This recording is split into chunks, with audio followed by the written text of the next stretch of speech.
private YouTube as well, so you can see if you want, but it's not public. I think that's the right one too.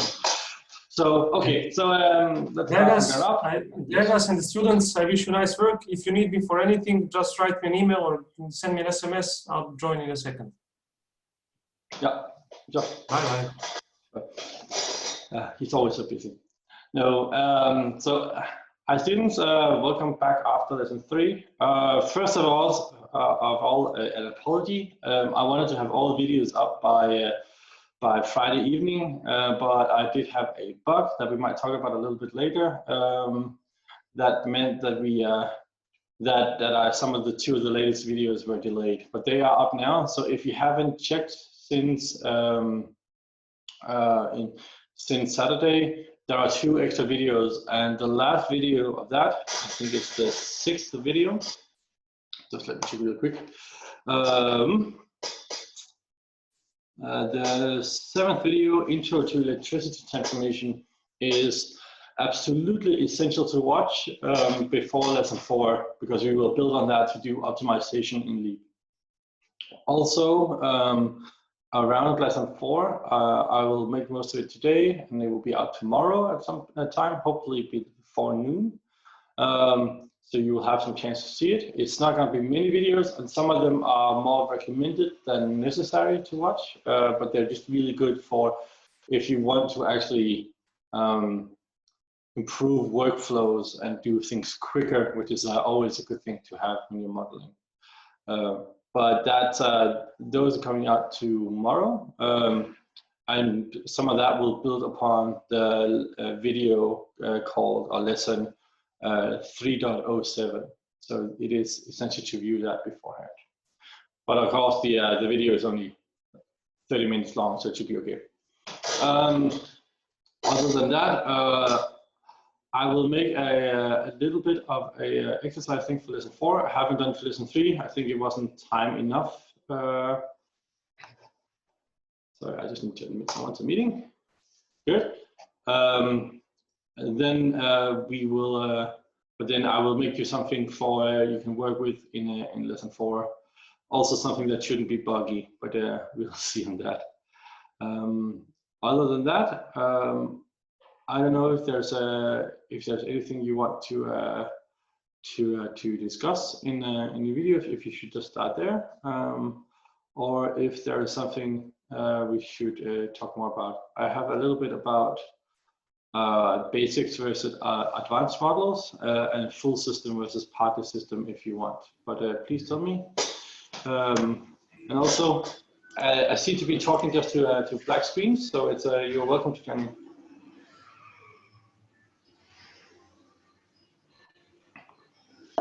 And hello, so Mabo. Hello. How are you, Greg? Good. I'm good, thank you. Yeah, I was having connection problems this morning. That's totally okay. Yeah, because I think an appointment was sent, then cancelled, then another one sent. So I was trying both, and I was battling like, yeah. Yeah, that might have been my fault. Apparently my DEA mails decided to delete my invitation, so I had to contact Stefan this morning. So yeah, that might have been an issue. Yeah. Okay. All right, thanks. Yeah, but I'm here now. Thanks.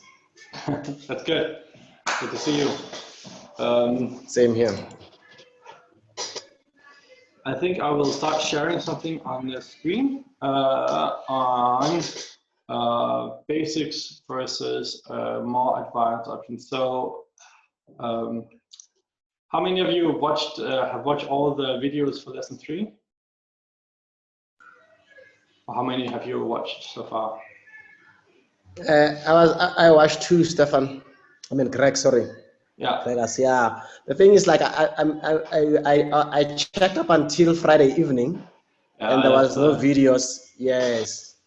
Yes, and now they're all there, and I had some delay because I had a bug in Leap that impacted some of the lessons. I will say again, I just told the others, but lesson 3.07 is necessary for lesson 4 as well. The last video in lesson 3. But other than that, the thing about these videos for lesson 3 is I think actually we have covered at least in most part, all you absolutely need to know or need to take care of in the in Leap. So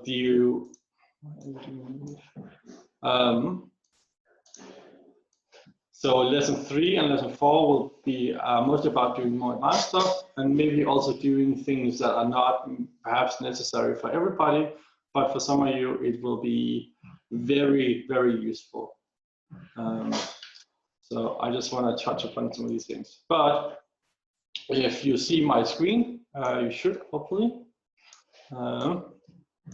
You can see here, I just have the Fredonia model that has it's the simplified training model everybody has. And lesson 1 and 2, we went through mostly the demand sector and some of the adjacent sectors, such as fuels, scenarios, and so on, that you really need, in all models encompass these things, and they more or less have to. But you almost always want to have more than one scenario. You always want to have a good split between your current accounts thoughts, which means like historical statistics, and your projections in other scenarios. And you always want to encompass, always try to encompass at least the different modeling methods for the demand sectors where it applies, because it impacts quite a lot how you can use your data.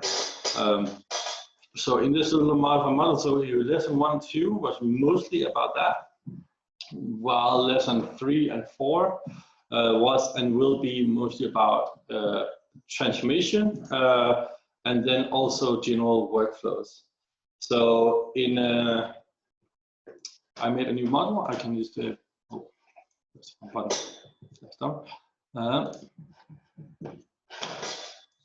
Seconds. I'm having dual screen problems, I think. Oh, that's nice. I'm having deep problems, as per usual. Sometimes leave is not great, and there's nothing to do about it. You just have to fix it.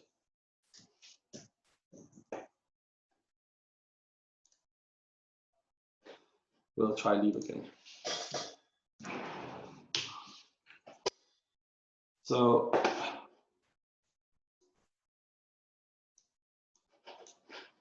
why can I do that?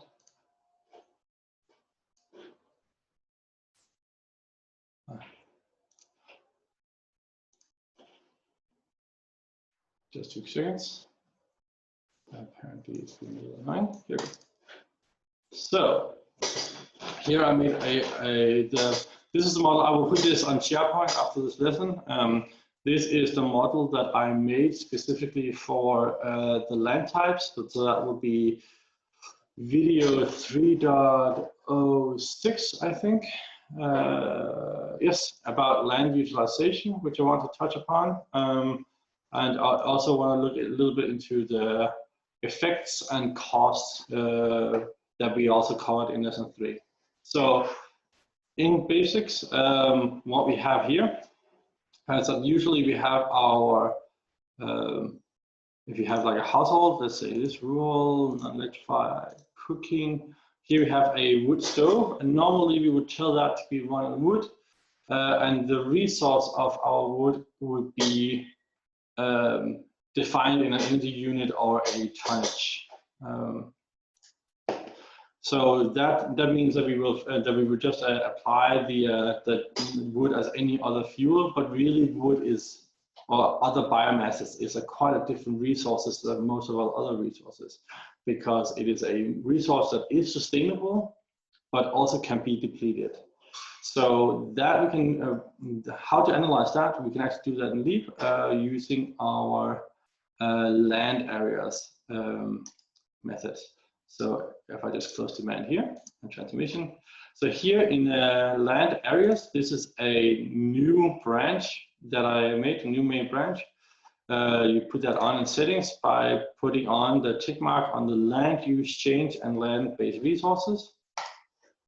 like I have here, and then you can define a number of different land types. These are just names, more or less, and in this little menu up here called land types, up in the top next to effects, you can now specify just these names. These are just the categories that you choose to define them in. When you've done that, you can then define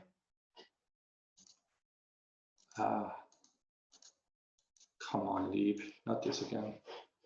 I'm having some slight dual screen problems. I apologize. Leap doesn't really want to work with when we have Zoom in front, which is not a good thing to have.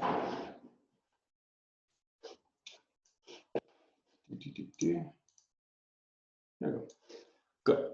So I had to change something on a different screen because the Zoom Elite doesn't agree with much. So here I just defined my my hectares or my area of different geography, but basically like how much my land types are urban, meaning city, how much of it is rural, how much is farming land, how much of it is natural and commercial forest. So this is a good, main statistics you can have for our entire area, whether it's it is a small area like municipal, or it is a country or even multi-country. Then what I have done here is I applied a process. No, let's take that later. No, and then these land types I can then apply to different fuels. So here under resources, under primary, we can see that for wood, I applied these different land types. So I go into my properties, and if I have land types on, I can say this aggregated by land type, and say okay to that. And then this sub menu comes up for each fuel that I've done this with. And then I get all these. Now I defined my area of land types up here under my land types. And here I define then my yield per hectare. So let's say how much wood do I get from large farms per, in my case, hectare, or per square kilometer, or whichever unit area I want. And I can do that from all my different land types, and I can do that for multiple fuels. The next thing I did is I made a few new fuels because I wasn't satisfied with just wood. That's slightly applicable for some systems, but not all. So I made rice husk, vegetable waste, and straw as well, which are just basic biomasses. And in my fuel window, I can then define how much energy is in these fuels when I made them. You can see you have solid biomass, rice husk, and straw. And just for example, I just gave them the same as solid biomass in terms of the energy content. I also made one that's called solid biomass, which is I made as a secondary fuel. And that means I can make a transformation, because just cutting down wood and then burning it directly is fine. But if you want to use it for something like power plants, you will probably, or biogas for that matter, you probably will mix it with other agricultural waste. So what I then did is here in transformation, I put a biomass mixing module in that is just having one output fuel, solid biomass, and the input fuels as rice husk, vegetable waste, and straw in a certain percentage. In this case, I just call it 50, 10, and 40 for these different things. These should fit to your system and your technologies. And you can have multiple, of course, processes like biomass mixing for biogas, biomass mixing for CHP or power plants, and so on and so forth, that you can make. And also different forms of biogas production, more advanced, more local, so on. So that means now I effectively, and then, and as the last part, I then in my wood stove, in this case, I Actually, it's not a wood stove anymore. I put it to be solid biomass, just to have an example. So now I have both demand of my solid biomass. I had a transformation from my secondary fuel called solid biomass to a primary fuels, number of primary fuels, which are all agricultural based. And these different agricultural based fuels have a land use component to them. So that's how I make my system both more realistic, but also like put in my resource assumption for that. Now, if I calculate now, I can also show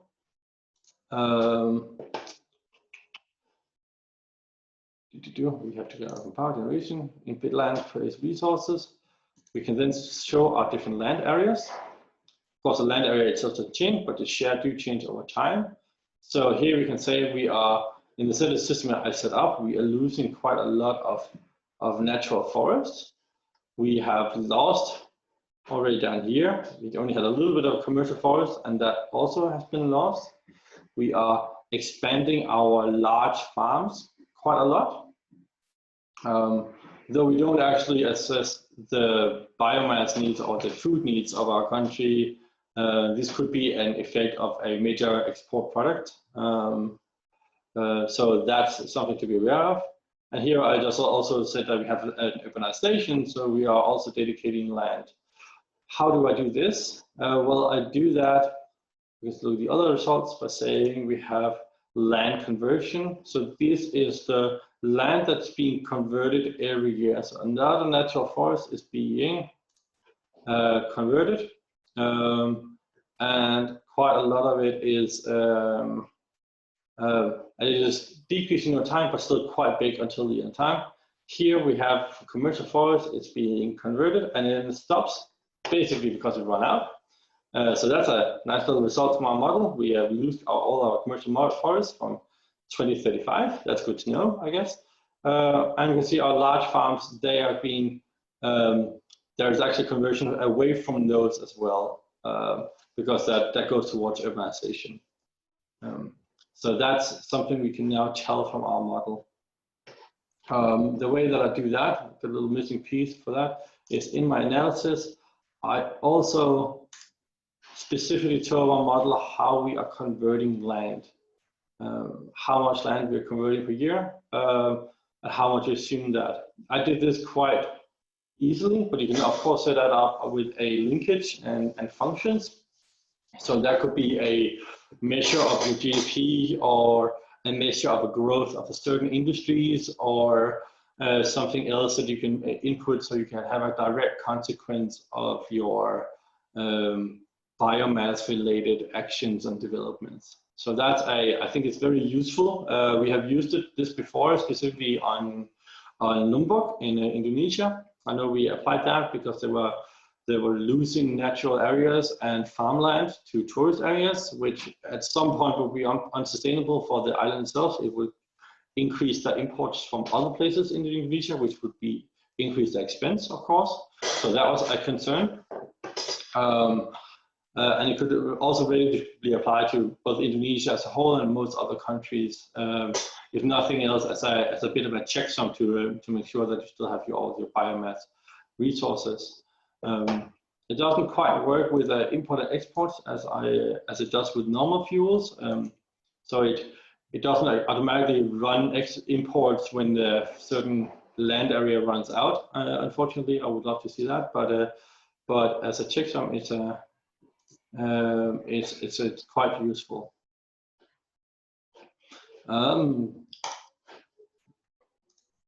And I can see it. I have a few more on there. Hello, Francesco, and hello, who else came on? I forgot now. Hi, guys. Mohammed. Welcome. Sorry for the early confusion today about links and all. I think Stefan and I had a bit of issues with getting right links to work. If there are any questions, feel free to ask. It's what I'm more or less here for. Otherwise, I'll just take a small water break.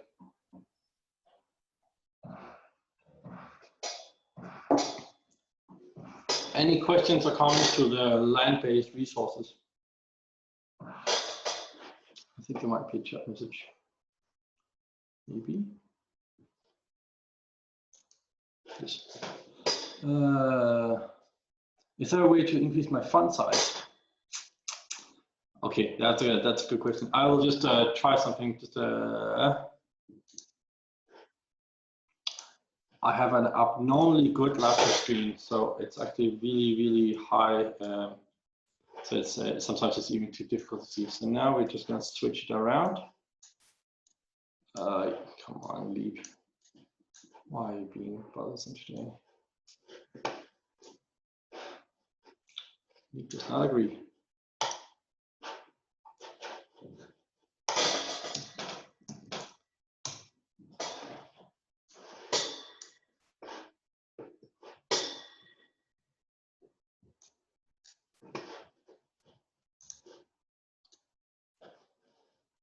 I think this should help, right? I can't actually see what I'm sharing. Can you please tell me in the chat if that helped? Now it's the other screen.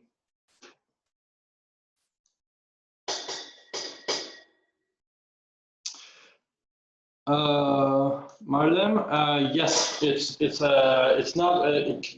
your way of assessing your availability, yes, and also your availability of doing it sustainably as well. I mean, you can convert all wood into biomass, roughly speaking, but you may not want to, and you may have a lower limit you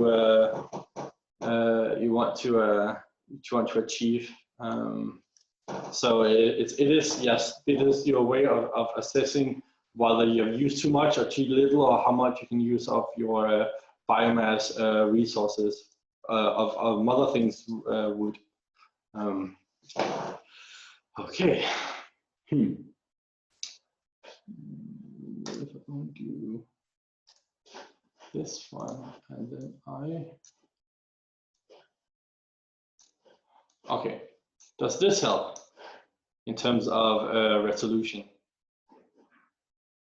I'm just trying to play around.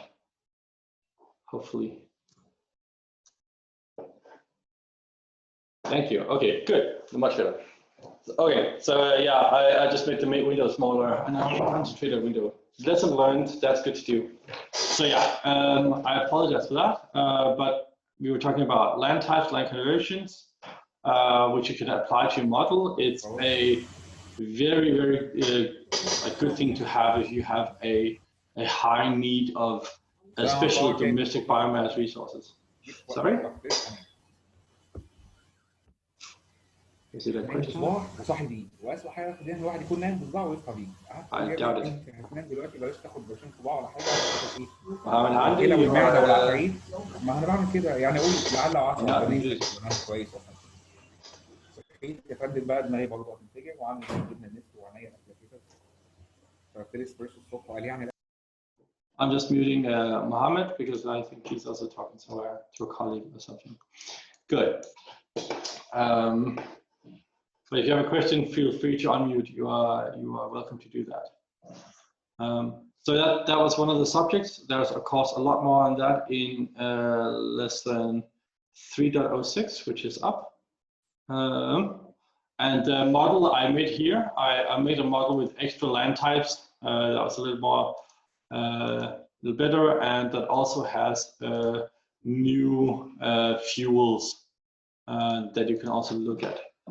In terms of,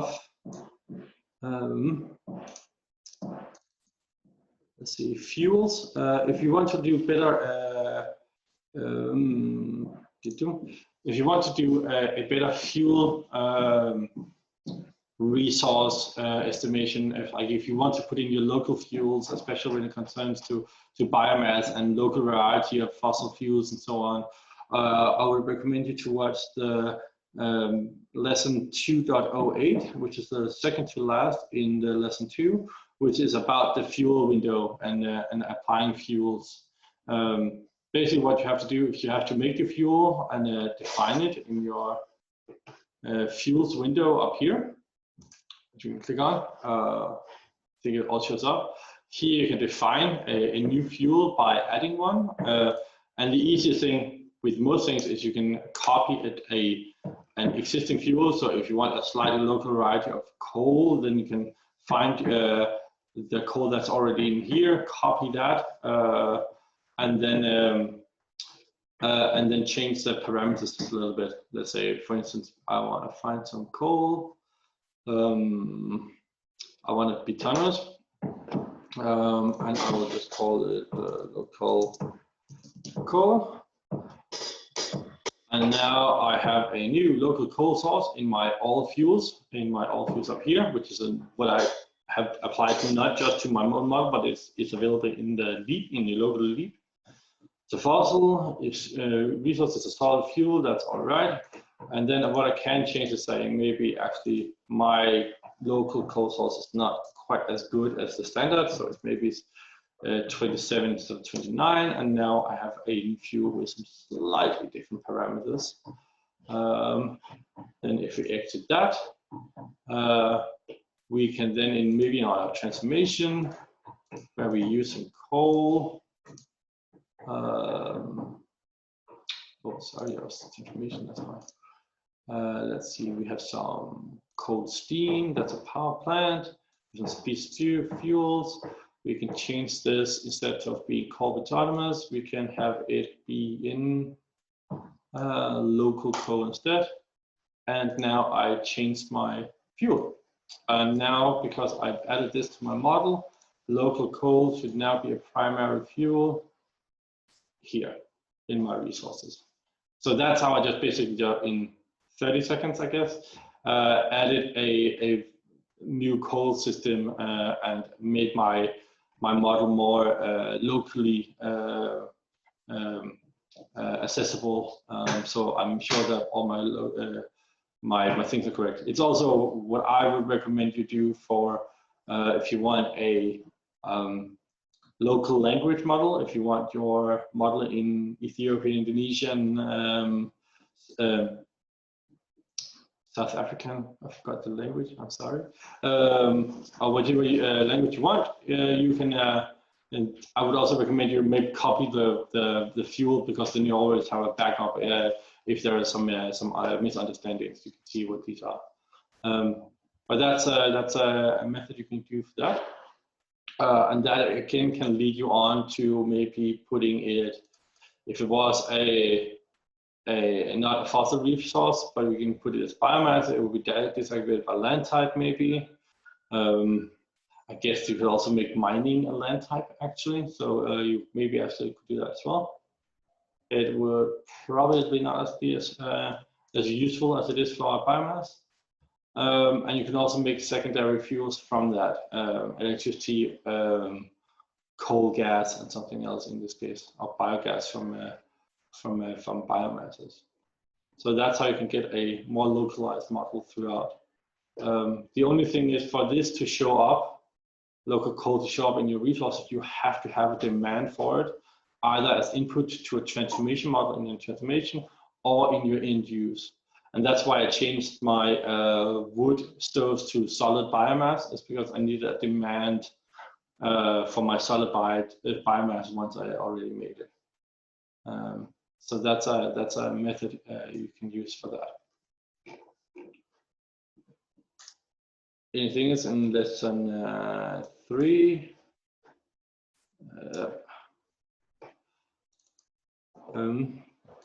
I want to talk quickly on effects. Effect is, again, settings. You can say we want to have energy effects on. We can also have non-energy effects and complex effects and other different things. But now we'll just do energy effects. We can say close. We also then have up here the effects window. Here we can define or just name most of our major effects. There's also effects can both be, carbon dioxide is a main one, and methane and so on. But it is also your HFCs. I forget what they're called now, but that's the one that impacts the ozone layer. Hydrofluorocarbons, of course, it says so in the leaf. But also something like PM 2.5, And actually, if you look at all effects as well, we also have PM10 and PM5, NOx, solid waste we can also input, water influence, and also even population resettlement. So we have quite a lot of effects, meaning externalities, land degradation, that we can quite easily apply into a model.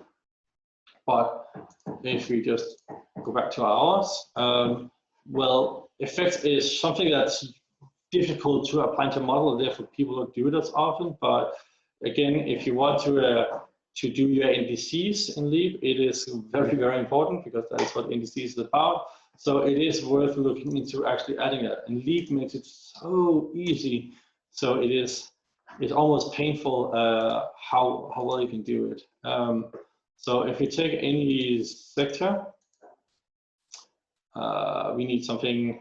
So a point before I do it is that you always have to put your emissions on the point of emission.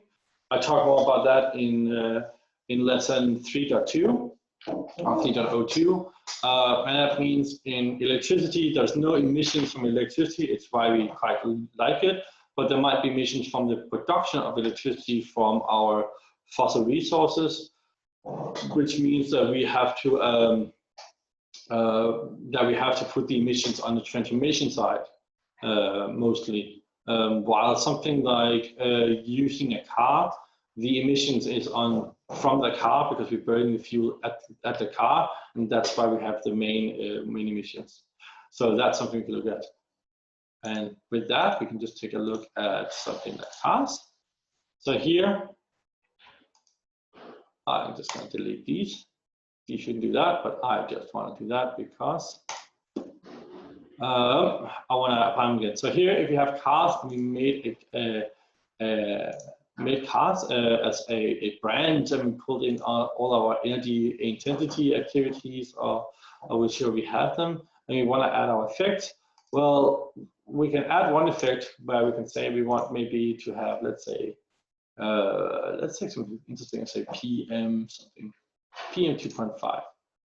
So if you can add PM 2.5, and you can see here it is 0. The standard is 0 kilogram per terajoule, which is also a good unit in this case. PM 2.5 for our cars, and then we have to find that ourselves.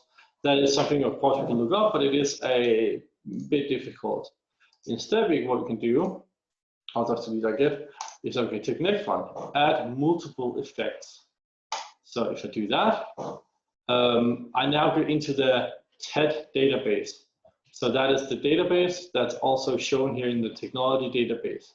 So this is just a database that LEAP has gathered from IPCC and other places where we can look at, okay, what can we actually have that more or less fits our use of that now, and then we will have the right standard results. So now you can see it applied saying IPCC Tier 1 default emission factors.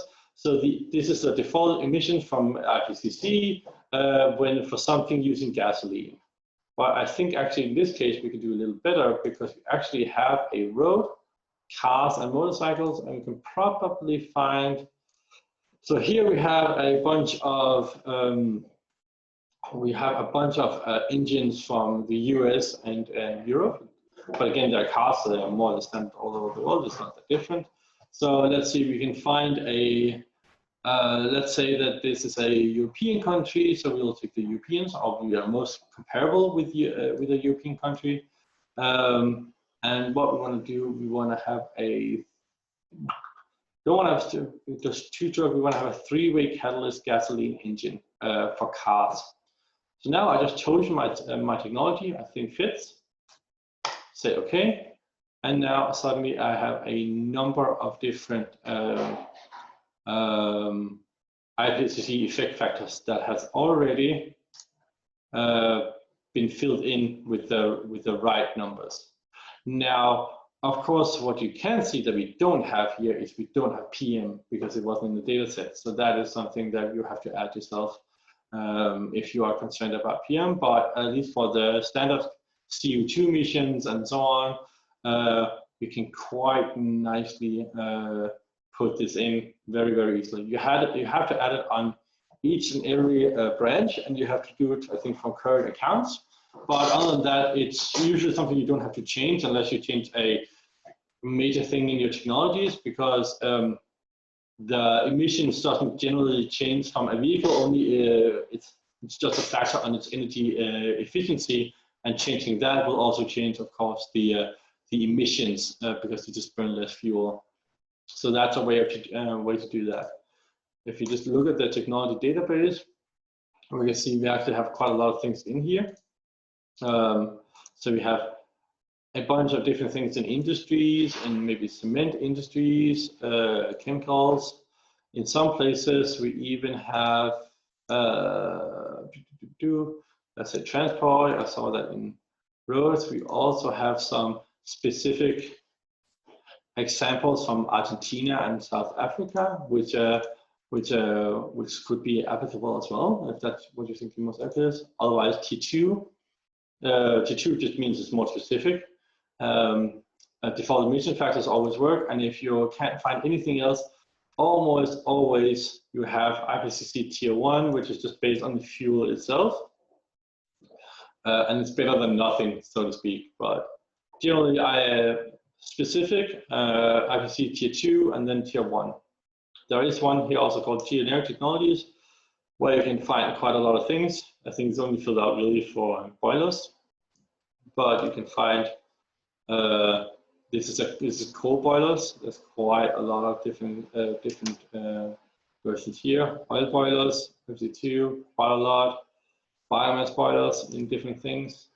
So there's quite a lot of different technologies you can just fill in to have your effects. Now, what can we use effects for? We'll just calculate real quickly. Go from there. If we have effect on, we will suddenly get the environment. And the more effects you have on, the more you will get. But here we only have effects that concerns CO2 emissions, more or less of climate. So we'll put 100-year global warming potential at point of emissions, so we can see what I have to be word from resource. I have been meant. I have made a mistake in my model, I think, because it's mostly transport. Interesting.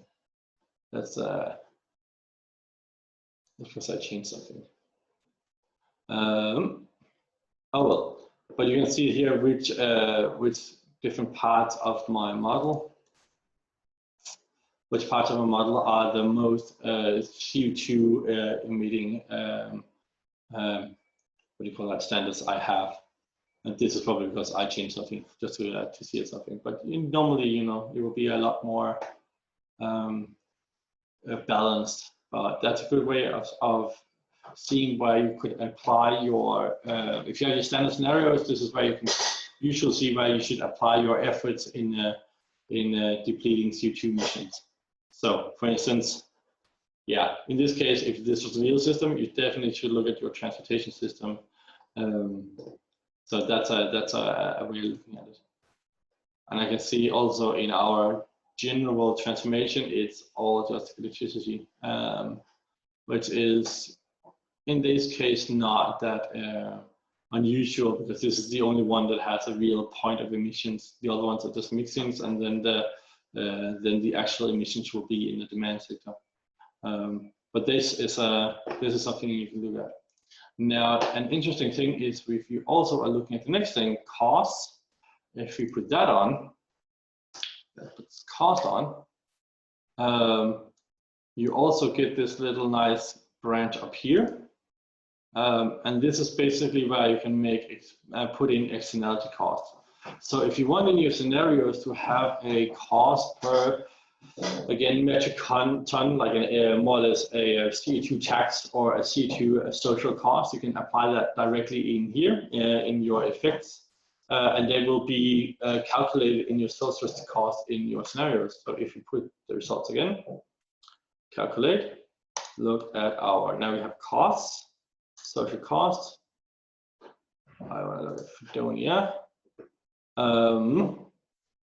I can then, now these have been added to my cost. I am not sure what it would be without it right now, but quite a lot of it is cost. But these will be added also to my general cost. I don't think I have my. It's not applicable just to say what directly what my costs are in just for externalities. Is that really true? I thought it was there. Maybe not. I don't think so. No. Oh well. I will maybe have to talk to someone about that. It could be nice to have. But yeah, so now we can add it to our social costs. So that's quite pragmatic. Also, in other costs, these are not just CO2 costs, of course. We also now can apply costs to every place else. And I think I covered this in lesson 3 as well. Yes, that is in lesson 304. I went through costs, and cost is basically, now you have costs on, again in settings, put on costs. Now we also can put demand cost on our demands. Here we don't have it because it's just activities, but if you go further down, we probably want to use this as close to our technologies as possible. You can see now we actually have a cost, in this case US dollars, total cost. So this is a total cost per year of having a refrigerator, basically. So and in other cases, we can also have activity costs. So I'm pretty sure we have that for cars. It's a 0 in this case. Good. Here we have a new one. So here we have analyzer cost, which is also something I cover in 3.04, where we are saying that, hey, we are investing, in this case, in buses. We're going away from the current. Now we are investing and running compressed natural gas buses instead, and that has an investment cost and a running cost or lifetime cost that's different. And here we don't account for fuels, we do that in resources, but here it's just the bus itself, so to speak, and the system around that. So how we can do that with annualized cost, we can do that in 2 ways. This is the simple version, where we are saying that we have a investment. Here in this case, it's a very, very low investment because it's per passenger kilometers, and we have a lifetime, and then Leap will very nicely put out the costs as a per year in cost instead. So it annualizes, it makes sure the annual cost instead of an industry cost. To this, we can also add operation and maintenance if we put a few more factors in. Now, why is the current 0 and CNG non-zero? It's because we are here working with relative cost. If we are costing our model, it is very complicated to apply cost on absolutely everything in our system. It would also mean that you would have to put a cost on people in rural areas burning their own biomass. You would have to know what the cost is for all technologies you have in your system currently, whatever they look like. So what we usually do instead, and also it's very easy to just get a little bit wrong, and if you are just a little bit wrong compared to what people otherwise think your cost is for your system, it is a point of criticism that's difficult to avoid. So if you think your system is costing $2.3 billion and the financial ministry says it's 2.1, well, suddenly people are asking you how you got $0.2 billion more in cost that otherwise wasn't accounted for.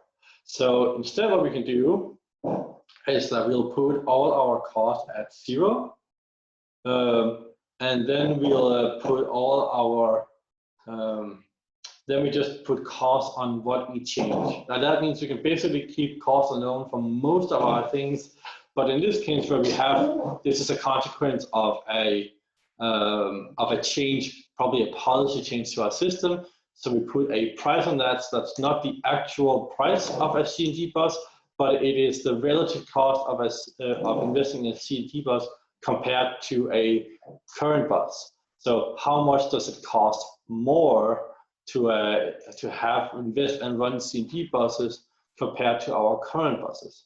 So that's how you do it. So that's a good way of doing that. And I also cover that in lesson 3.4. Okay. These costs are applied everywhere.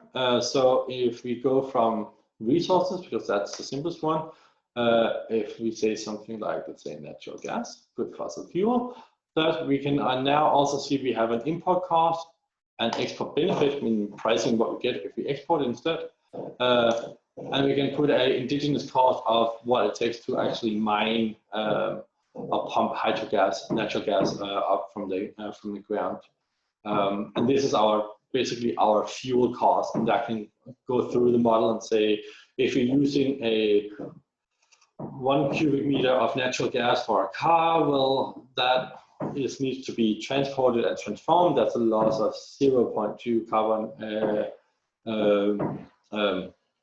cubic meters of that. That means we actually use 1.2 cubic meters before we get to our fuel, and that has a cost of this times this is 0.2 in this case in 2040 US dollar per cubic meter, and that means it costs us about 0.25 for that specific car per year, something like that. And it will go through the model of that. So inputting your fuel cost here is actually quite a nice way to do that. And you can do this both on your primary and your secondary cost. Now, of course, here in electricity we have 0, and that is because we apply that instead on our transformation sector. Then we have the applied cost for our raw inputs like coal, natural gas, which we use in our electricity generation sector, and then we have all the different losses and efficiencies there, and then it can calculate how much from our different systems or different electricity generation units we get our that we produce from, and then you get a total electricity cost per year, or an average electricity cost per year, then which is applied to our demand, or you actually get total because it goes from demand down. So that's a way to get costs throughout your system. You can of course also have costs here. That's quite a lot of input here, but that's not to be one. You can always go up here, and then you can see the different variables under different categories. So here in the different costs, we have variable O&M cost, we have stranded cost if we have any, we have fixed O&M cost, and we have capital cost. So it's very direct in the transformation sector, in any transformation sector, in how we apply cost, because they're not as general. So they're actually very easy to input because you usually know these. If you don't, there's always technology catalogs. I think DA has made a few in quite a few different countries, and if nothing else, you can again, you can steal the one we made for Denmark and see if you can apply some of these numbers, because you basically get these numbers directly for both new and existing technologies, especially in electricity production. So that's quite worth looking into. It should be said I've never actually really costed a real model because it hasn't been applicable for now, but especially have a smaller model, but also it should probably be done because then you can start doing both cost basing in scenarios and also you can start doing like policies and MAC curves and even optimization. And MAC curves and optimization are both things that are really, really cool, and I haven't used it as often, but it will come on Wednesday in lesson 4. We will go through those. But again, if we are going to the results, we can now see our social costs that we have input. So most of these are because of, we also have a module cost balance. So that means we have profits in a, does that mean? No, it must be that we don't have profits in our electricity generation in this model. I don't know why. Probably because it's there's no electricity price, or the electricity price has been set too low. But other than that, we can find also the different cost of production for our different units here in our electricity generation for should be for specific units as well. I think maybe it's per output fuel.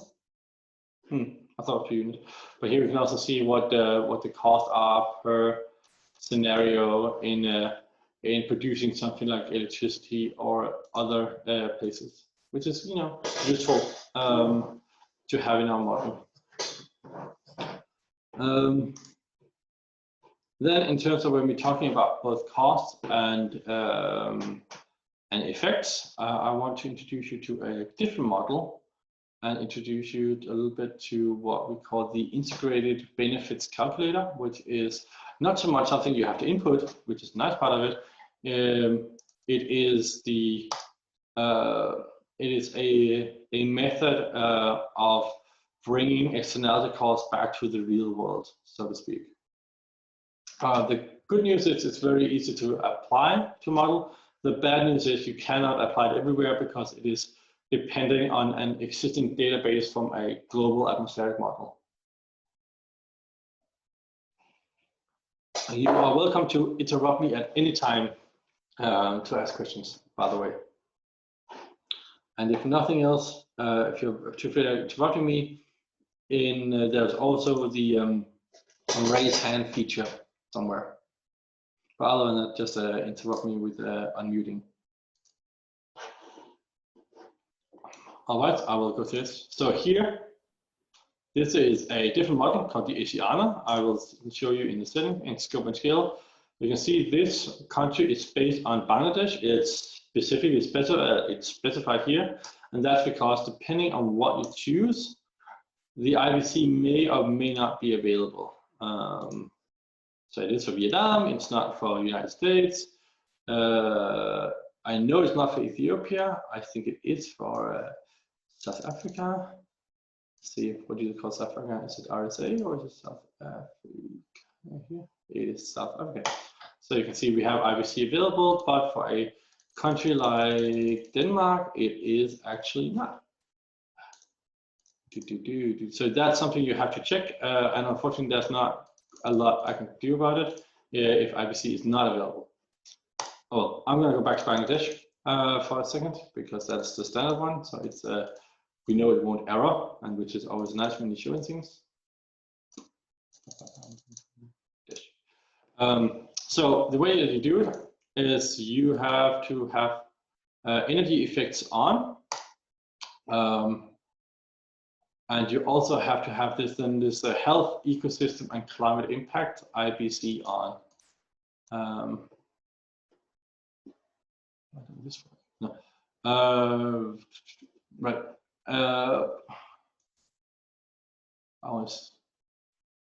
Okay. So I'll put on this IBC. Then another thing that has to be set for IBC, sorry, it's in settings, the base year has to be 2010. And the reason for that is the IBC is using some atmospheric model data, which have then put into parameters by the lead team. So it is basically taking, it knows all the right answers for just the year 2010, saying, okay, we know how much energy was used, in this case, Bangladesh in 2010, and we know how much PM2.5 was coming from other countries and how much they produce themselves and what impacts that had for 2010. That was calculated, and then it can multiply that. But that means whatever you set as 2010 will just, in terms of energy consumption or energy use, that will be put equal to the pollution and so on that they have in the data set. And that means you have to have 2010, unfortunately. And I think maybe also you have to have it, no, I don't think so, just 2010. So in this case, you get a bunch of new things. So here it's a little more comprehensive, this model, compared to Fredonia, but the important part is here down in indicators. You can see now here in indicators, outdoor pollutant concentration, premature deaths, and years of life lost. These have all been made automatically just by putting on the IBC. So then it calculates for you in a script next to LEAP, after LEAP is done calculating, how your pollution affects your population and general economy. So if you just go into results. Burgers, Yes, can I ask you a question? of course. So I was opening my LEAP and I've opened settings and I have my base year at 2010 and I want to select Indonesia. I see that the IBC is available, but I can't check the box. Is there any reason for that? Do you have your energy effects box checked? Energy effects, yes. Okay. What else do we have to check? Energy that checked. And also you have to have transformation and resources on as well. Do you have that on? Yes, it's on. And also indicators. Indicators. Oh, okay. Okay, Yeah. okay, thanks. That's very basic. It's indicators. I haven't talked much about it. It's basically a place where you can do side calculations in LEAP. So if you want to calculate, I have to figure out something now. Creativity. If you want to have like this weird calculation for like maybe like a comfort level for your citizens based on some of your energy consumption per capita or something like that. If you have something you want to calculate, maybe even put a cost on, but you don't want it. It's not an energy result. It doesn't add to energy. You can do that in indicators. So that's basically just a side place where you can do like calculations that doesn't count as energy, because everything place you have in demand, that will come out as an energy unit. So a good example is one thing I would try to do. We want to put a lot of electric cars into an area. That's fine. That's an energy thing. We do that in demand. But as a consequence of all the EVs we want to put in, we also want to put in a lot of chargers, and we want to cost them as well. Well, we cannot do that in demand because there's no energy demand in having the chargers. Those are in the EVs mostly, the way that we're counting it. So how do we calculate that and get a result from that without it having a weird energy result? We put it in indicators, and then we can have then we can make that, we linked it to the EVs and said we need one fast charger or rapid charger for each 100 EVs was in the system. So we put that as a result in our LEAP with our stock turnover analysis, put that in, down an indicator said that the number of rapid chargers is the same as the number of EVs divided by 100. Good, now we have the results and we can put a cost on these results as well, but without it actually being related specifically at energy. But indicators, that's generally just to have side calculations. And that's why you need it for the IBC. But good question, I kind of forgot about that myself. But yeah, but it should work now, and it does work in Indonesia. Also it does do cost, and I cannot do that in this model, specifically because this one doesn't want to calculate cost for every year, but to have cost, you have to calculate every year. And this is also something I generally would recommend. I would also recommend LEAP not to fail on me right now. Yes, good. So now we have results, and now we can actually down here you can see these are not actually energy results, but they're still results calculations. So now we can say something like how many total deaths do we have based on our air pollution and other factors.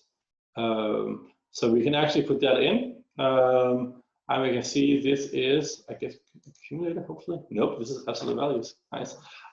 So in 2050, we are going to kill about 450,000 people in Bangladesh by continuing the way we're doing now. But if they did integrated energy scenarios, that would fall down to about 260. So quite a lot of difference. And we can actually do that by comparing avoidance versus baseline, and now you can see how many people you don't kill. Basically, it's a very rough way of saying it, but it is what it's used for. It is to see the externality cost, but not as money of your system. We also have economic cost, but I think it will fail. So this fails because we don't have economy in our model, because we don't calculate every year, but otherwise it would be there. But we can also see climate impact and climate change. I have to talk to someone. I think this is a little much. 25-degree increase is quite a lot. That's world ending, literally. So it's probably a little overestimated, but I will leave into that. It's probably something to do with the input data. That's a little bit up there.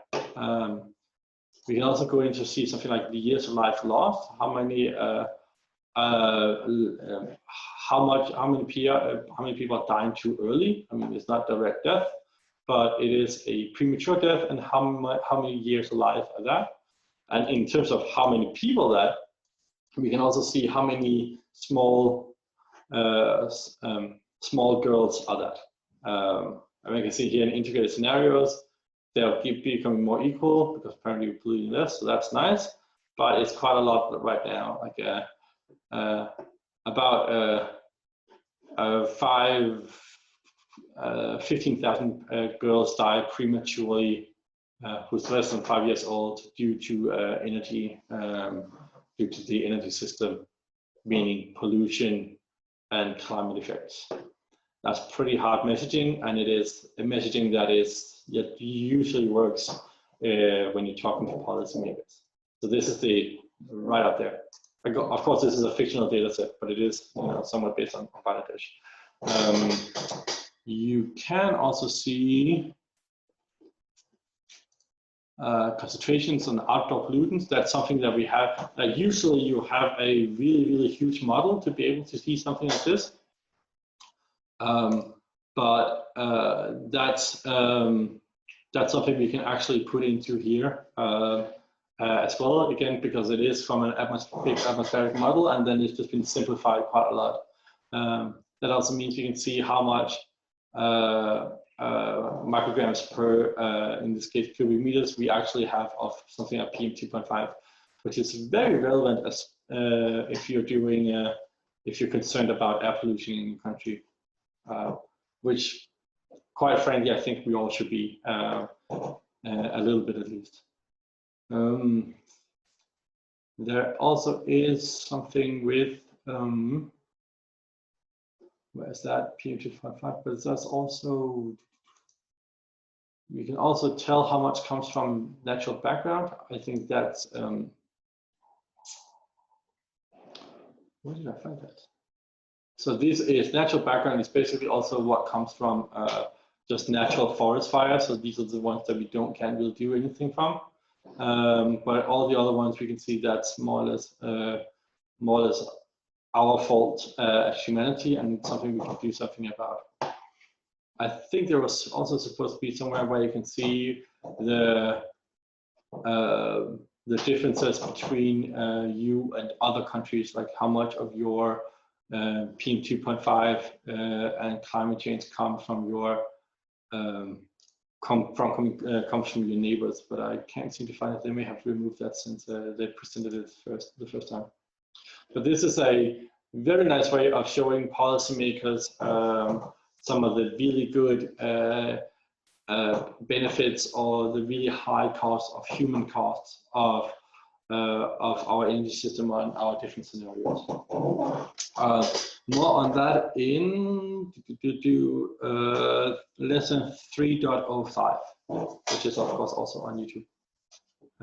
But it bases itself on the effects.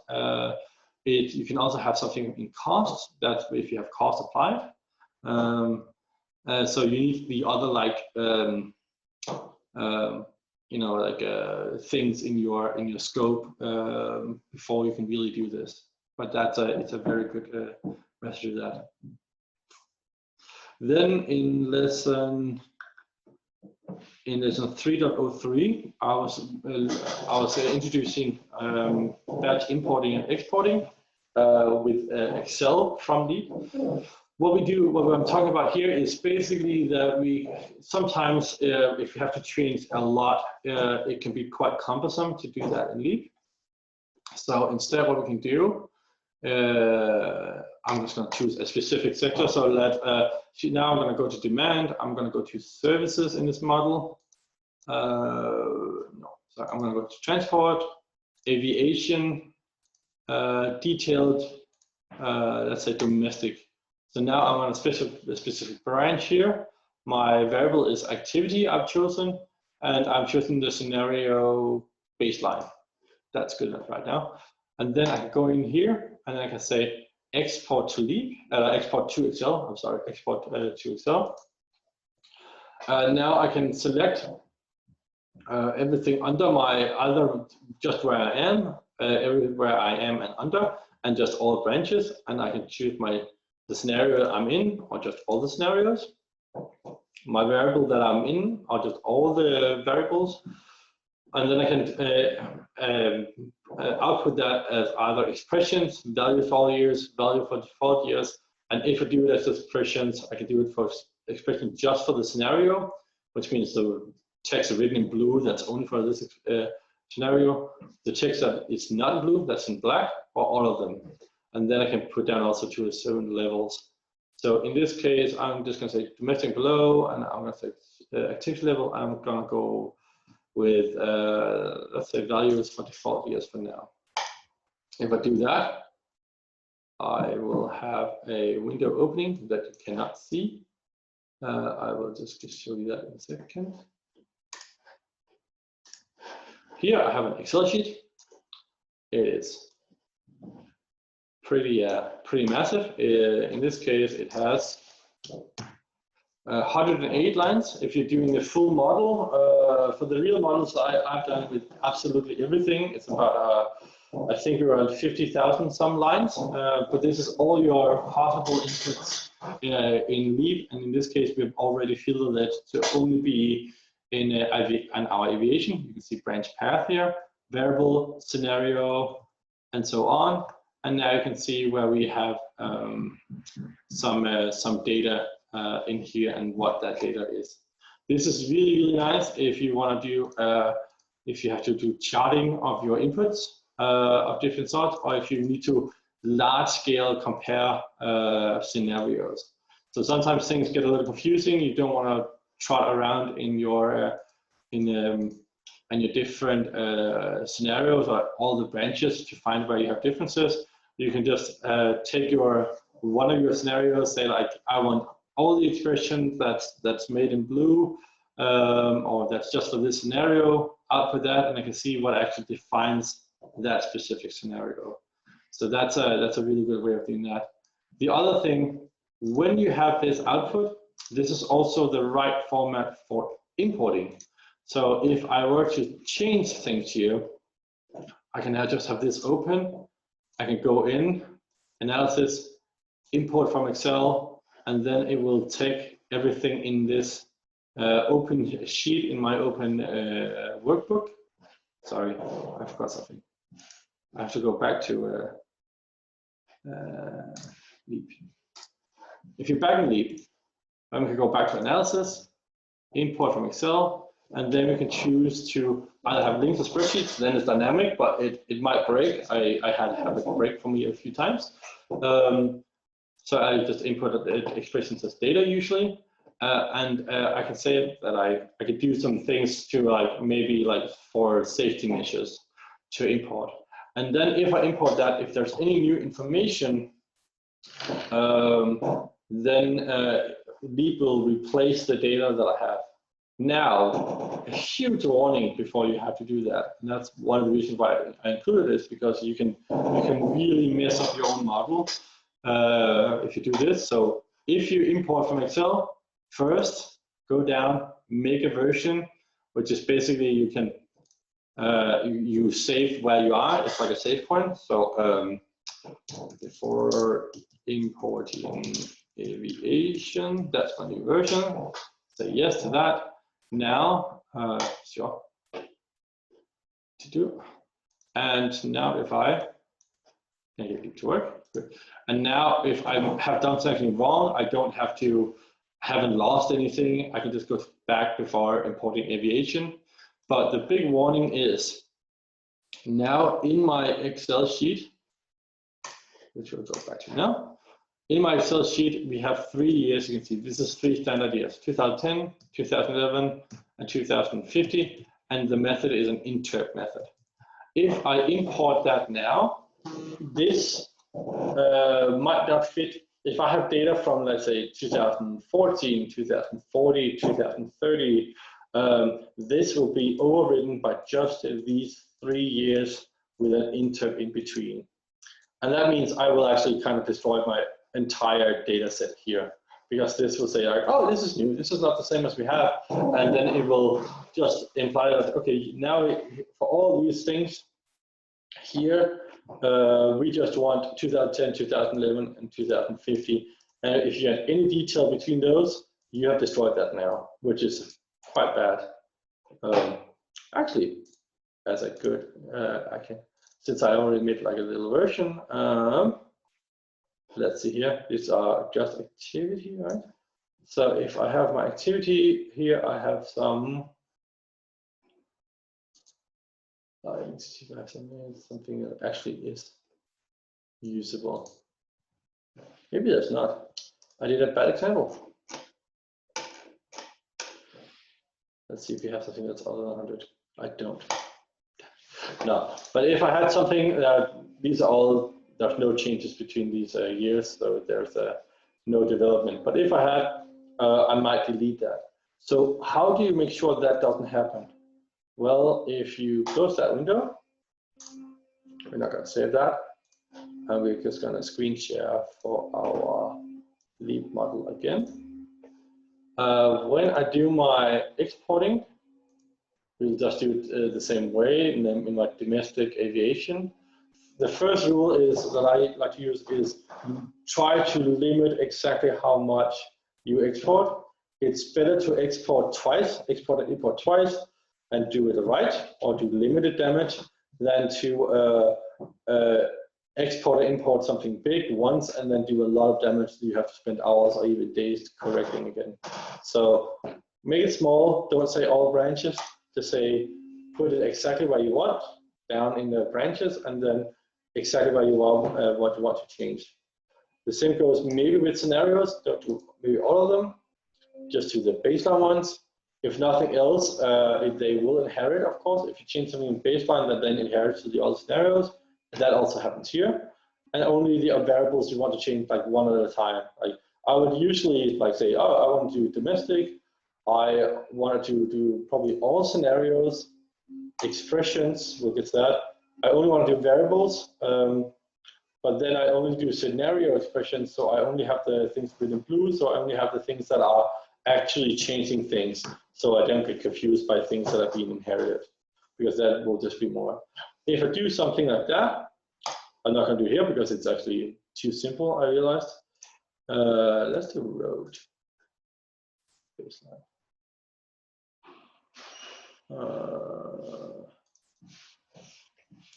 I want to find something that we can actually look at.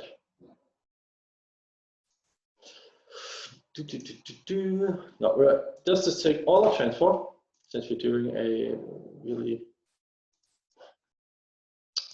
let's do all transport, and we are going to say transport and below. We are going to do all scenarios. We're going to do activity level. We're only going to do expressions. That's important. Then what we get, we actually get the leap formulas or the leap expressions instead of years. And I only want to do scenario expressions. So I will do for all scenarios, but only where the scenario is actually doing something, so not inherited expressions. And we'll say OK. And we'll get a results in just a little bit. Now I have that. I just need to share that new screen. Let's move a little bit. Good. So here, now we have a bunch of places where you have variable activity levels, where these are different between scenarios. So you can see we have some current accounts, we have some clean transport, we have a little bit of baseline, we have current accounts, clean transport, and baseline. That's the only scenarios we have. You can see we have a bunch of different expressions here. So these are the actual things that we have written into Leap. So we can do that. So that's cool. What I like to do then is if I need to change something big between scenarios, what I can do instead is I can change that in Leap using my Leaps, sorry, not in Leap, in Excel, and using my Excel skills, like to do like maybe if statements to replace some text or add some text to exactly where I want. So let's say if everywhere that says like remainder 100, I don't want to deal with those.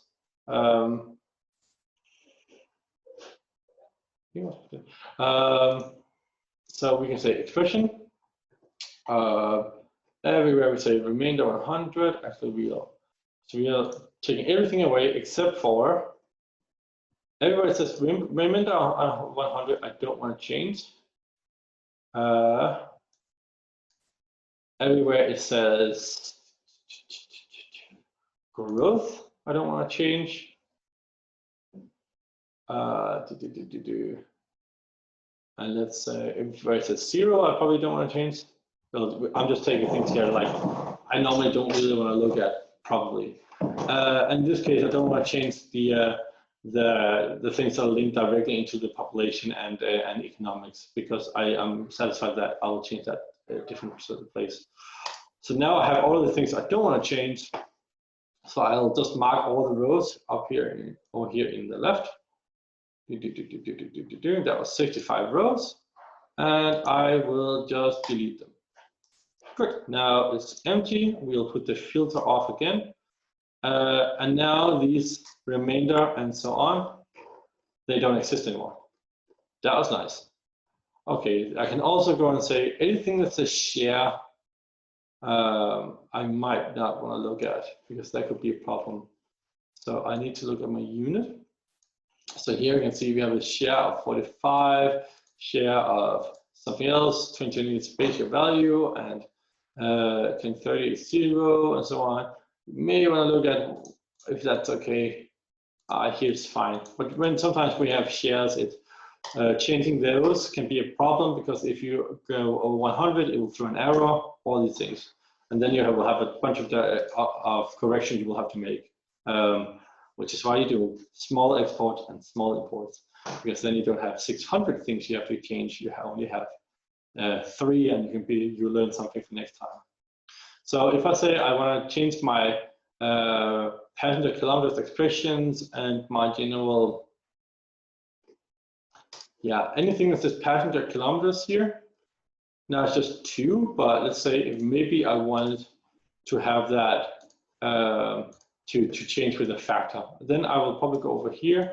I can say, so here I'll say equals if, and then I'm going to find the column where my units are in, or where this unit is here. If this row of this unit is equal to passenger dash km, then I want to have this one, which is the original, and which means I will add something on it, times 1.1. And if and if that's not it, and if it's not that passenger kilometers, then I just want it to be the original without anything, just so I can change back later. To do that, you can see now my formula is called 6,000 times 1.1. Then I can take this, throw this down.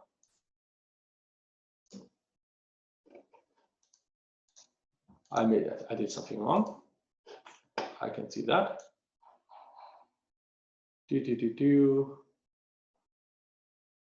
What is that called? Passenger kilometers. Well, I didn't do it wrong. Yeah, actually, let's simplify that a little bit. We'll just, for now, just to make sure we have done it correctly, I'll just put the, if it doesn't work, just put it to 0. Then we can always correct that. Okay, so now we have identified the 2 with our little if. We have identified where we have passenger kilometers as our units. And then we apply a 1.1 factor to both of those. Again, we're not actually doing that in Excel. It doesn't actually work. I just put text on top of it, which is fine. That's how it works well. And everything else, we don't do anything. But now if you copy paste all this line, I want to do that to make things easy before I import again. I don't want it to be 0 because then I destroy a lot. So again, that's when we just put it like we did before to, in this case, L4, move this down, and then we copy, we find our expression again up here, and we put that as just values. So now we have change values for all our rows, but it's only really ones that are passenger kilometers that we changed. And then because I don't want to risk destroying my format when importing, like Leap requires a special format, I will delete this work that I did here. So if we go back to Leap, and I just have to go back to Leap in screen sharing. So here we have Leap again, and I say it was the road that I did, and it was passenger kilometers. I just have to find out where I found it. Go 2%, that's not it.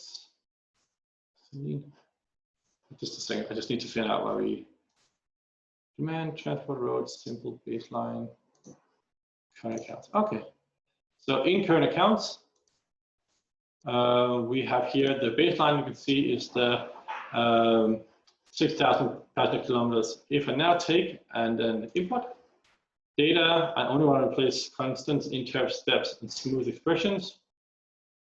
I think that should be okay. We can just try. If you just do that, and say we import, and then of course we're going to leave error. Now I'm going to type all string into double. Okay. 1.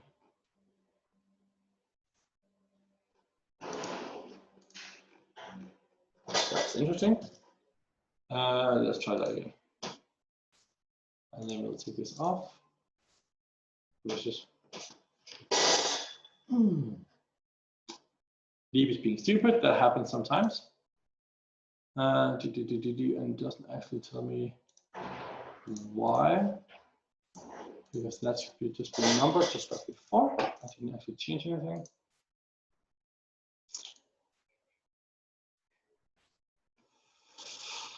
See, that's why you should be careful with imports and exports, because sometimes just things are just really, really weird.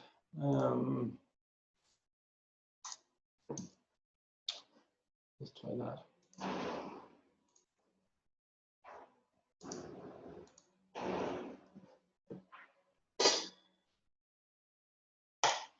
Oh, well, that did not work. That was nice. I want to try something real quickly. Maybe it's a weird Leap issue right now, or maybe I did something bad. No, expressions, okay.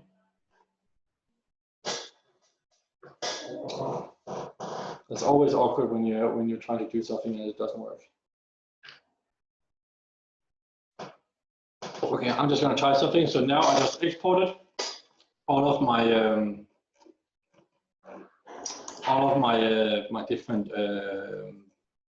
my different branches again. I'm not going to change anything. I take do this as expressions. Good. Then it means nothing should change. Everything should be fine. I'm just going to import that and see if it's failing. That worked. I made an error somewhere. Interesting. I'm just going to try adding that times 1.1. And let's import this again.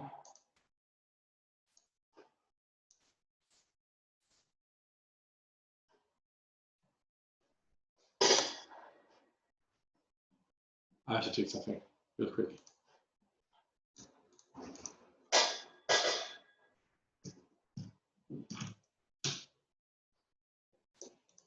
That one's fine. Huh. I cannot tell you why it does that. It does not like my me multiplying things. That was weird. I did something similar just a day ago, and it was fine.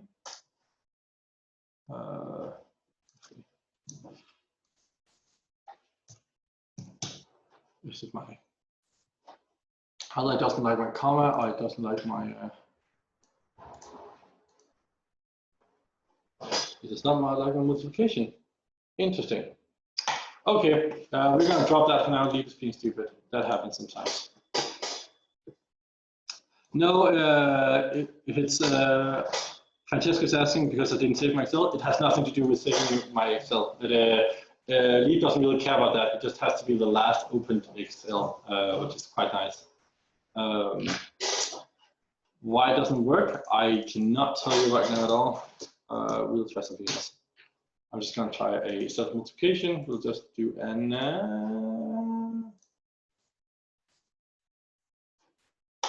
It does not like it. Interesting. It might be a current account thing. I don't know. No. Well, we are going to drop that. It usually works. I will tell you that.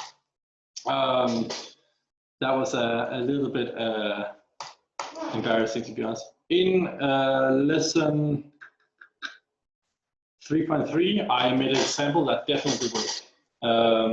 Because that I did a few days ago, and that was totally fine. And there I also go into more detail on how you can do these things.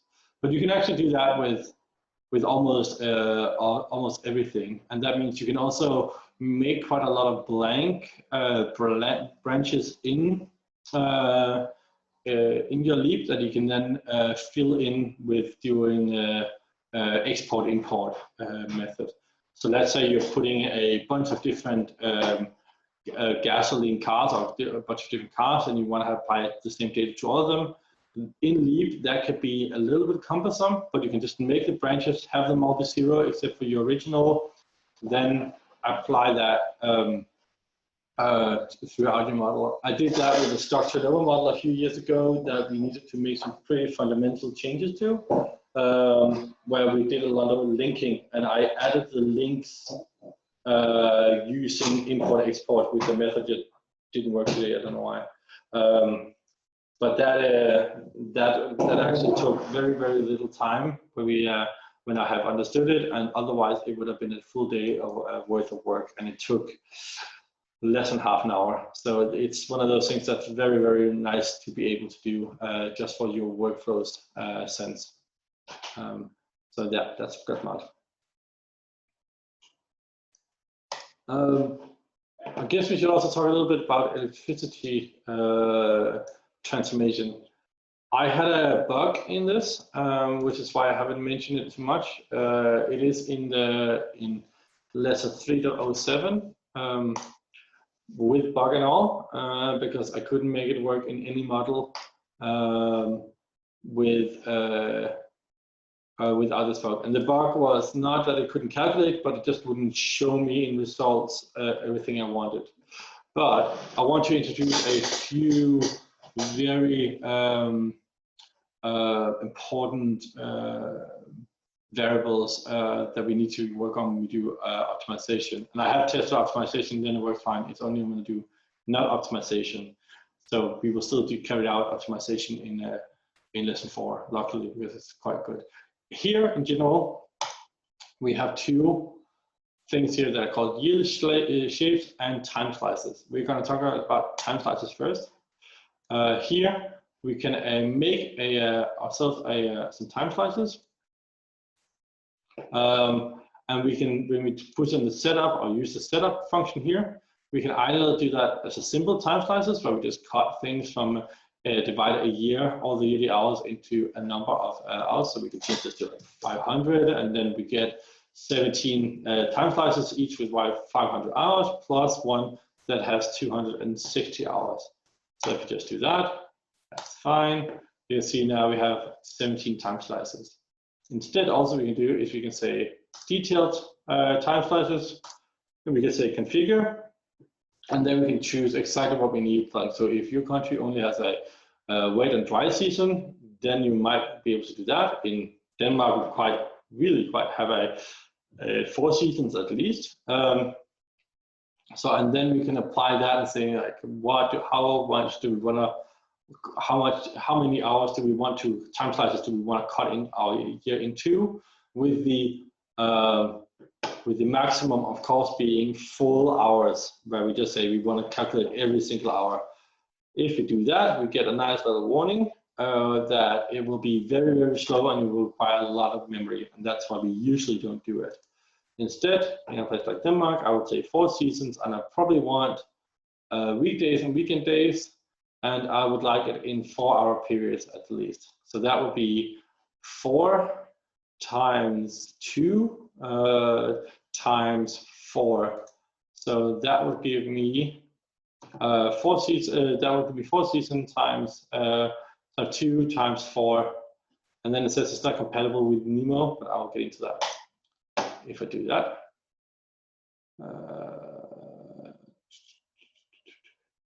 yeah, sure, we might have to go back then. So now I get a bunch of different time slices here. So we can see we have weekday, Monday to Fridays, and evening, weekday, Monday to Fridays, at night, in winter. So I can analyze different parts. So now I can specify consumption and productions in these different time slices and get a good sense of how my what do you call that, my system will look like on a yearly basis with a bit of a shortcut. I'm just going to have to maybe go back to the model as it was before.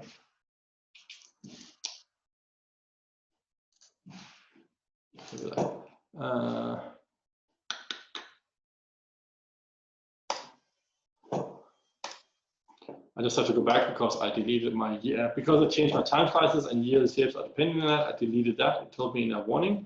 So, but here I have a year, my time slices, and here I have my yearly shapes. If I go into this window, you can see here we have made a peak load shape or peak load curve, where this hour 0 is our peak hour, and then these are just all hours in the year sorted by from peak to lowest consumption, and this is how our general energy consumption in our system looks like in this case. So this is because we have the simple slices we can see here. If it was more complicated, we can actually do some quite prettier and more direct slicing. But now we will keep that. So now we can also add, of course, slicing. So we could have one that says electricity consumption. If you had one general for that, it could also be much more specific. And then we could, this is 50, this is 40, this is 32. I think you get the point, more or less. So you can see that we have different shapes for our different uses that we can make. Close this window. What does that mean? Well, it does mean if we want to look at our electricity generation, where we have multiple processes, multiple technologies that can make electricity, we have to decide between them, or we have to let the model decide between them when we're producing.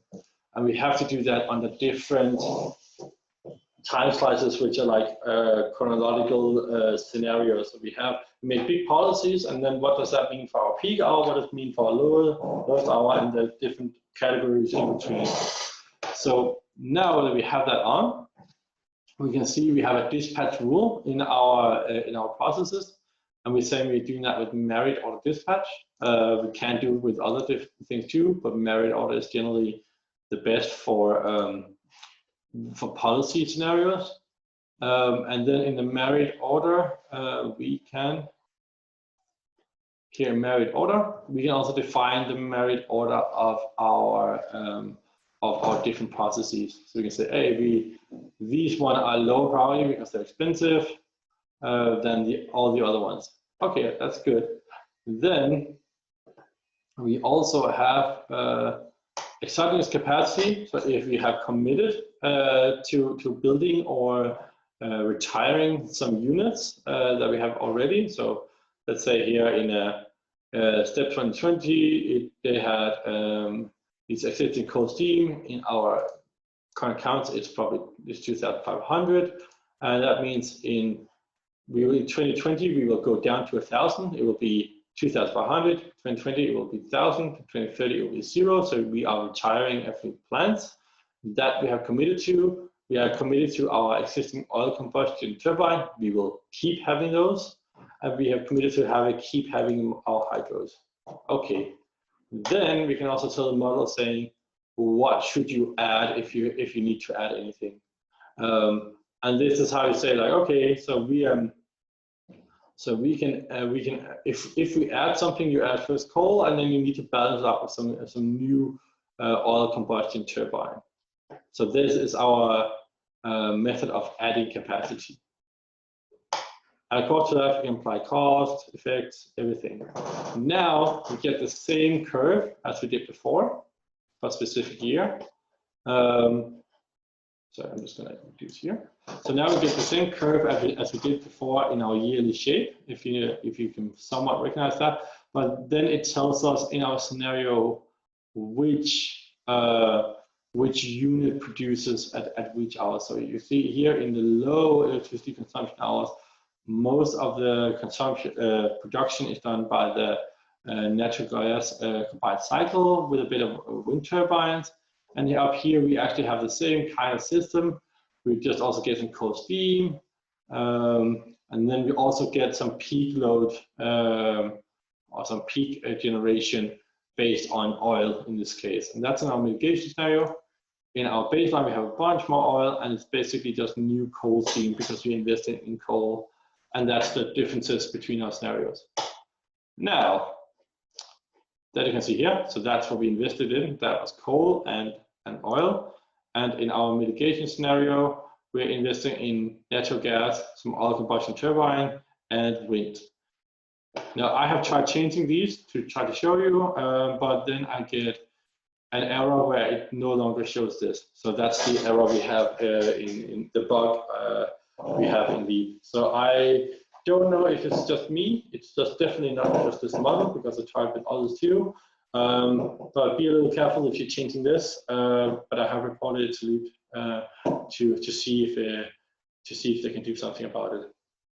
But that is the simple way of applying electricity generation to your system. Now, what does this have of consequence? Well, this develops over the years.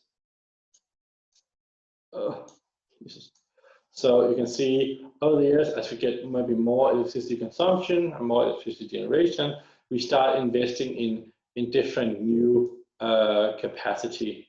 In this case, it's pretty stagnant. In the mitigation scenario, it will be also pretty stagnant, but it is with more green over the timeline. So now we can also apply cost and effects, of course, to all these different processes in our electricity generation. That also has an effect to how to how our energy system will look, both in our general energy system will look. That we do just by changing the endogenous capacity, saying what do we allow our model to invest in, and then based on our demand and our processes we have here, like different processes, it will then start investing, and we can see how does it look like, these investments in endogenous capacity. I cover that more in detail in 3.07, but I don't have an example where I changed it because then it bugged out on me, which is a little sad. But it is also these time slices and yearly shapes, these will come a lot into play in lesson 4, where we will look at optimization, because then that will be so I highly recommend you taking a look at that and maybe try to run this. This is just a standard Freedonia model, so you have this in your leap. Try maybe to change this, add new technologies. My specific error happened when I tried to change any of these endogenous capacity numbers. But you can try that for yourself, and then see if you also get real errors like I do. Specifically, I only got this chart here, and that was the only thing it would give me. But yeah, please try that for yourself if you are interested in applying that.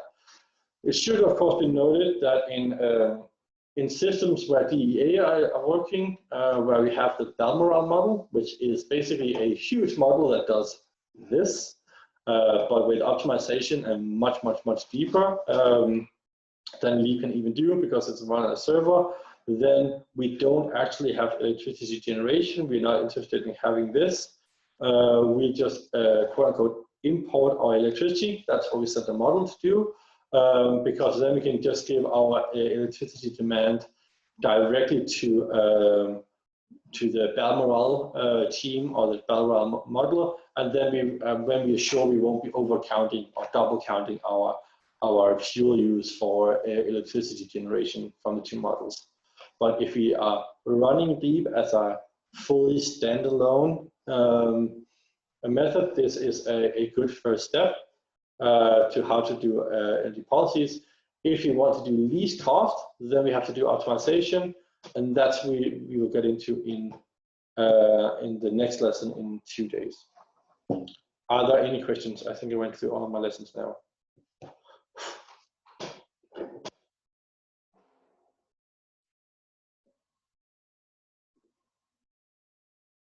Feel free to just speak up, or text in the chat too, if you want.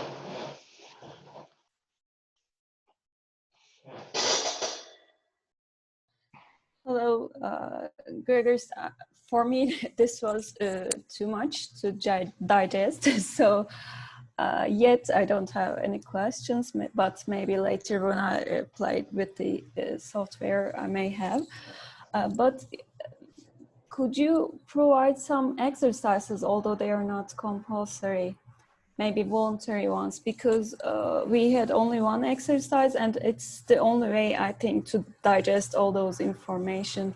Maybe small pieces of exercises will help. Sure, I will work on that. It will probably not be before or after lesson 4, because I have to spend the time using lesson 4, but I will make you some small exercises. And if nothing else, also Leap itself, or ACI who makes Leap, also have exercises, but they're a little old. So I will make you some new ones that are a little more direct. I think that's a good idea.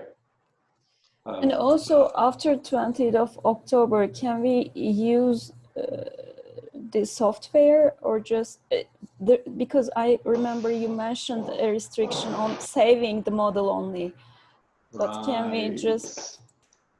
That is a good question. I just need to check something real quick. I need to check when your check when your model runs out. That is a good question. I forgot when that was. It expires the 20th of October. The license. But after that day, can we use the software without saving? Yes, but you can basically just observe, and I don't remember if you can actually run it. You can input data. I'm not sure you can actually, I don't remember if you can run the model. You can definitely not save. That's the big one. I think you can run the model. I think it's meant so you can also, if you have a license, you can send your model to someone who doesn't, and they can still see your results, because it might be policy makers. But yes, otherwise I would highly recommend contacting ACI, and I can give you the right people, and then discussing with them. Sorry, Sanya, which country are you from? Turkey. Turkey. Okay, I think you may have a cost to having Leap, but for an entire team, it would be in the amount of, I think, around 1,500 euros for 2 years for 5 people, if I'm not wrong. If you're government employees, academia, I don't quite know. And that does mean if you actually want to do like real models, then I would highly recommend that, but that's outside of my my scope in general. Otherwise, if it's because you want to train it more, I can give you the contact information on Charlie, and he's usually quite a nice man, and he can give you a longer serving license. Okay. Okay. Well, that's the second case is mine, so yeah. That will be appreciated. And also, yes. Although I have sent you the results of the first exercise, I didn't get any feedback from. Oh right. Oh, sorry. Yes, I was checking, and then nothing kind of happened, and then did you fill out the survey thing? Yes, I did it the day we had the lecture, actually. Okay, yeah, I may have checked it too. I will get back to that. That's me. That's on me. That's me and my relationship to SharePoint. No worries. Yeah. Thank you. Yes. Also, I should say I think I mentioned before, but this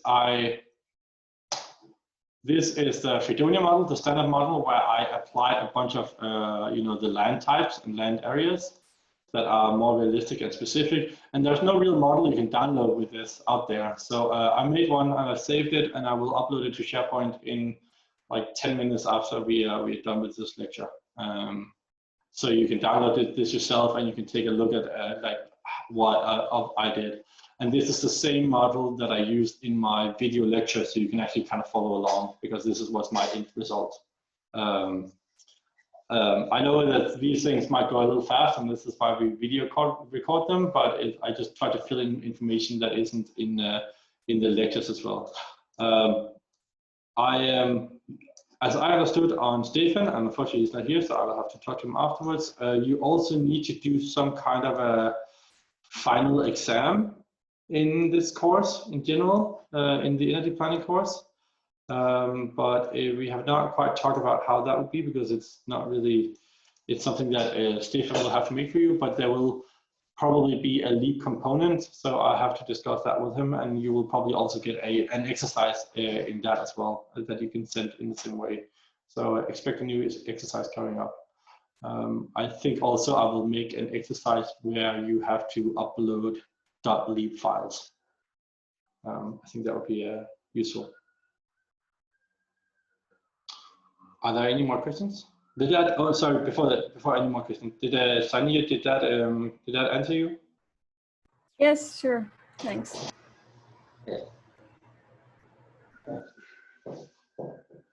Any other questions?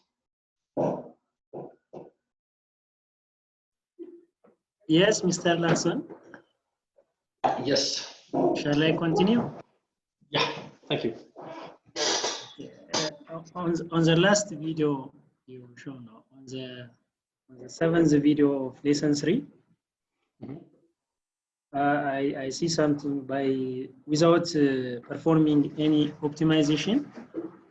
Yes. By comparing dispatching technologies only, and see the merit dispatch, we can decide and we can select the cheapest way of electricity production, right? Yes, with some major caveats, because if we go in here in processes and we do the merit order, you can choose, of course, choose a merit order. That's more complex. You can have like 1, 2, 3, 4, whatever you want. But you can, of course, do that and say, well, then we could just produce with the cheapest units first. But when it starts investing, which is the other part of this, of course, if you have a rising or falling electricity demand, we are just investing by using this endogenous capacity, and that means every time it invests, it inputs this. It doesn't think about the price, it doesn't think about anything else. This is just what it adds to the system. And that is very simplified, and it might not be that great. I highly recommend optimization if you want to do least cost, and we will get to that because optimization looks at all the different hours that you or time slices you put in, and then chooses based on what it needs in the future, what it best serves to put in. So maybe you really need something that can really be dispatchable and it is used for very few hours. Then it won't invest in cheap coal or wind turbines. It will just invest in very expensive to run natural gas because it only uses it a little bit in a few hours, like an hour per day, and then it will cover everything by wind and solar. When using this method, it doesn't take that into account at all. So a true least cost you cannot do with this, but Leap can do least cost. It's just a little more complex. So I'll take it in the next lesson. It's the first thing in this next lesson, and I have to do it this afternoon. And then we will actually do some least cost modeling on the Fredonia model, which is quite exciting. Okay, thank you, Mr. Larsen. And one basic question, general about Leap software is, when I see it, I think the application is so vast. So what is the main purpose of using Leap? Is that for demand forecasting or policy analysis, or to develop full energy model for the country, or it's optimization and or generation planning or optimal for flow? Which one is the main special feature of Leap, and what is the main purpose? The right answer to that is it's so it used to be, I think, demand policies. It has developed. Leap is old. It's older than I am. Actually, it's more than 30 years old, and it has developed quite a lot in different directions since. So it is not specific to one thing. It's it's definitely not for optimization. It's still not that good at that, but I know that the Leap team really wants it to be better at that. I wouldn't say it's not for planning electricity generation, although you kind of can if your system is small enough. Usually you would make much larger models from that, but for general policy analysis, that's where I would use Leap, because it's so easy to use. It's quite fast, but it's a little shallow, so it's really good for these things. So if you have a new policy that you want to test out, if your country wants to maybe put in a new power plant, maybe Ethiopia suddenly wants nuclear or very new big hydro plant, and then you can input the data for this, and then you can do a preliminary study within the ministry without having to involve consultants or a lot of working hours, and start to see if that makes sense at all. Does that make sense to you? But different policy analysis in different methods, that's what its main purpose is. It's being also very much used these days for making NDCs. So making your energy system model and different scenarios, and then seeing how much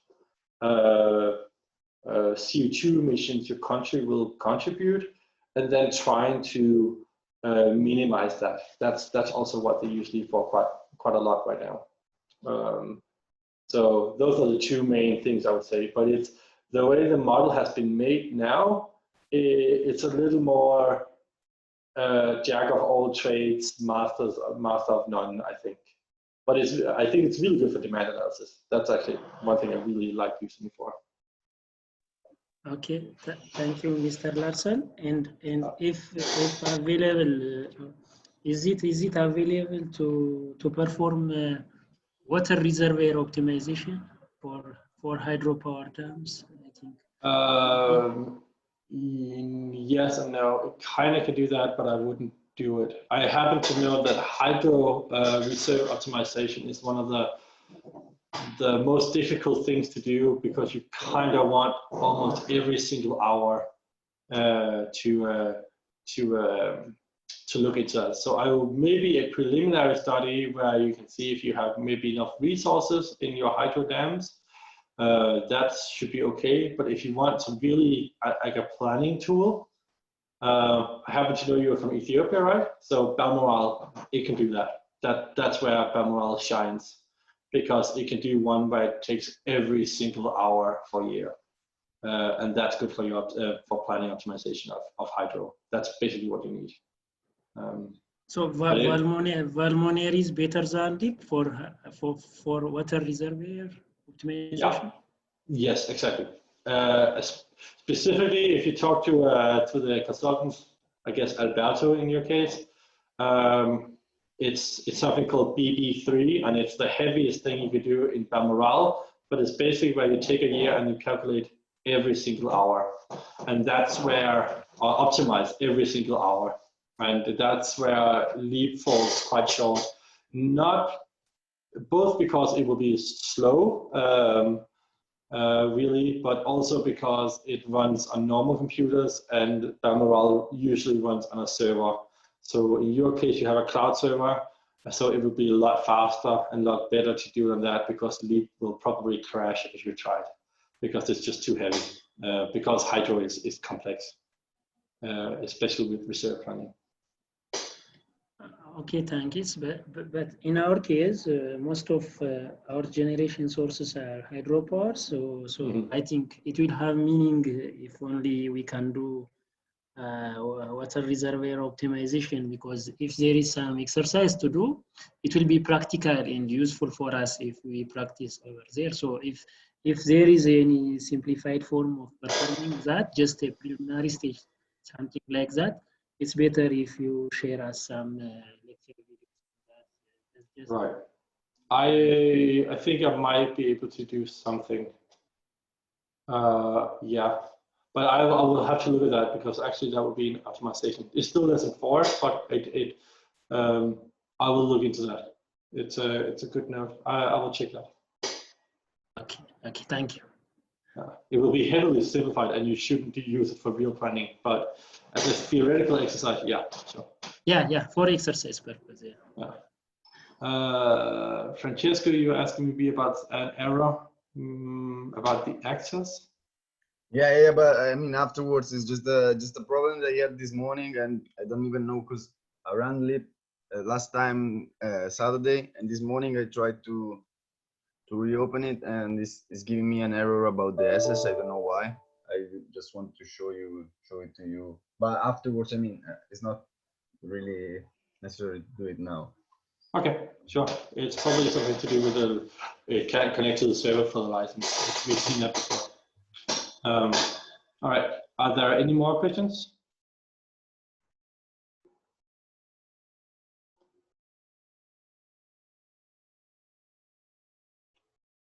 Other than that, I will say thank you for today, and I will see you the day after tomorrow. I will have the new lessons out as soon as possible. I will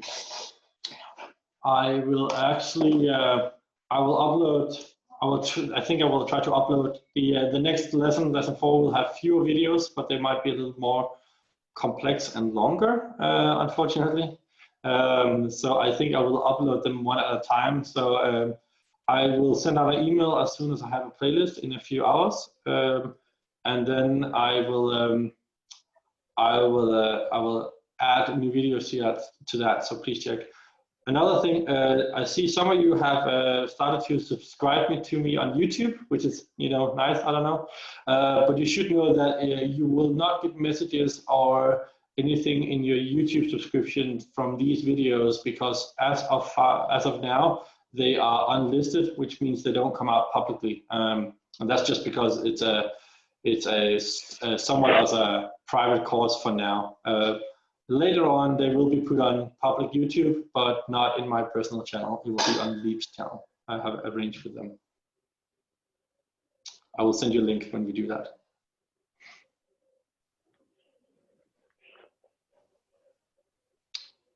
Okay, otherwise I will call it for today. thank you for joining in. I will put the Fredonia model with land types up in SharePoint in very, very shortly. And I will see you the day after tomorrow. Remember to check your YouTube, but I will also send you emails on when I put new videos up. So I'll see you, and Francesco, we'll just talk in 2 minutes. Have a good day, everybody. Thank you. Okay. Thank you. Thank you. See you. Thank you. Bye.